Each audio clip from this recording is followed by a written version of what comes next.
নমস্কার বন্ধুরা, সকালে অফিসে বেরোতে হবে অথচ হাতে একদম সময় নেই। তার জন্যে মাত্র 5 মিনিটে এই টিফিন বা নাস্তাটা তৈরি করে নাও। চলো দেখে নিই। সবার প্রথমে এখানে এক বাটি আমি ময়দা নিয়ে নিলাম। আর এই ময়দার মধ্যে আমি দিয়ে দিচ্ছি স্বাদ মতন লবণ, সামান্য পরিমাণে চিনি। চিনি দেওয়ার কারণে পরোটাটা একটু ক্রিস্পি হবে। আর দিয়ে দিচ্ছি 2 টেবিল চামচ সাদা তেল ময়মের জন্য। এই ময়মের সাথে খুব ভালো করে ময়দাটাকে প্রথমে মাখিয়ে নিতে হবে। তারপর এর মধ্যে অল্প অল্প পরিমাণে জল দিয়ে ময়দাটাকে খুব ভালো করে একটা ডো তৈরি করে নিতে হবে, যাতে ডোটা যেন খুব সফট হয় আর খুব ভালো করে ঠাসা হয়। তাহলে কিন্তু পরোটাটা ভাজার সময় খুব সুন্দর ফুলে উঠবে, ফুলকোর মতো ফুলে উঠবে। আমি এখানে লেচিটাকে নিয়ে হাতে করে এখানে আমি লেচি কেটে নিচ্ছি। আমি লেচিটা কিন্তু খুব ছোট্ট করছি না, আমি একটু বড় সাইজের লেচি করছি। তোমরা চাইলে এটা ছোটও তৈরি করে নিতে পারো। তারপরে এটাকে আমি হাত দিয়ে লেচিটাকে সমান করে গোল করে নিয়ে লেচিটা একটা সাইডে রেখে দিয়েছি। এখানে একটা পেঁয়াজ নিয়েছি আর 3টে কাঁচা লঙ্কা কুচি নিয়েছি।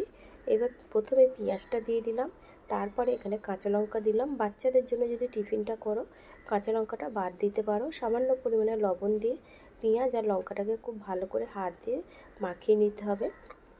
তারপরে এর মধ্যে দিয়ে দিচ্ছি একটি ডিম। তোমরা চাইলে এখানে ডিমের সংখ্যাটা বাড়িয়ে দিতে পারো। ডিম দিয়ে খুব ভালো করে এটাকে ফেটিয়ে নেব।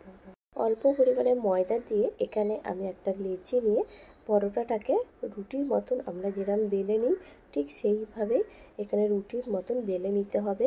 আর রুটিটা যেন পাতলা হয়, পাতলা হলে এটা খেতে ভালো লাগবে আর ফুলকো হয়ে ফুলবে। যে ডিমের মিশ্রণটা আমি তৈরি করে নিয়েছিলাম এখানে আমি চামচে করে মিশ্রণটা দিয়ে দিচ্ছি। এইভাবে মিশ্রণটা দিয়ে চারদিকে মাখিয়ে দেওয়ার পরে ঠিক এইভাবে আমি কিরম উল্টে নিচ্ছি তোমরা দেখো। প্রথমে এই উল্টে নিয়ে 2 সাইডে চেপে দেবে, তারপরে ডিমেরই একটু অংশ নিয়ে এই ধারটা দিয়ে দেবে। দিয়ে দিলে তাহলে কিন্তু এটা খুব ভালো করে জুড়তে সুবিধা হয়।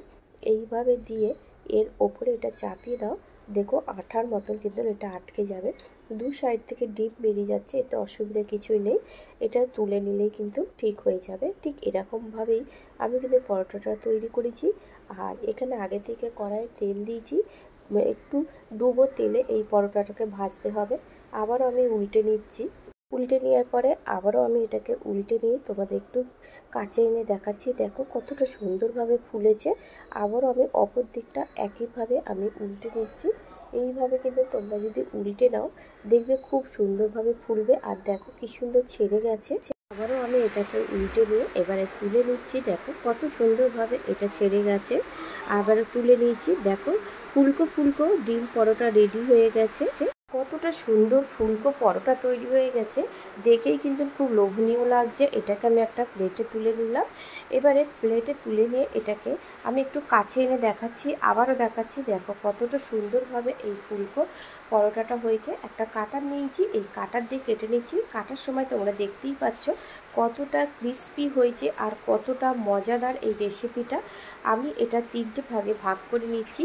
তোমরা চাইলে কিন্তু এটাকে আরও ছোট ছোট কুচো করে টিফিন বক্সে এটাকে ভরে নিতে পারো। তাহলে বন্ধুরা দেখতে পাচ্ছ মাত্র 5 মিনিটে কত সুন্দর টিফিন তৈরি হয়ে যায়। রেসিপিটি যদি তোমাদের কাছে ভালো লেগে থাকে অবশ্যই কমেন্ট করবে, একটা লাইক দিও। আমার চ্যানেলে নতুন বন্ধু হয়ে থাকলে অবশ্যই বন্ধুরা চ্যানেলটিকে সাবস্ক্রাইব করবে। আমি সবসময় চেষ্টা করি যে নিত্য নতুন রেসিপি নিয়ে আসার জন্য। তোমরা কোথা থেকে কমেন্ট করছো আমাকে কমেন্ট করো, আমি কিন্তু তোমাদের ধন্যবাদ জানানোর সুযোগটা আমাদের দিও।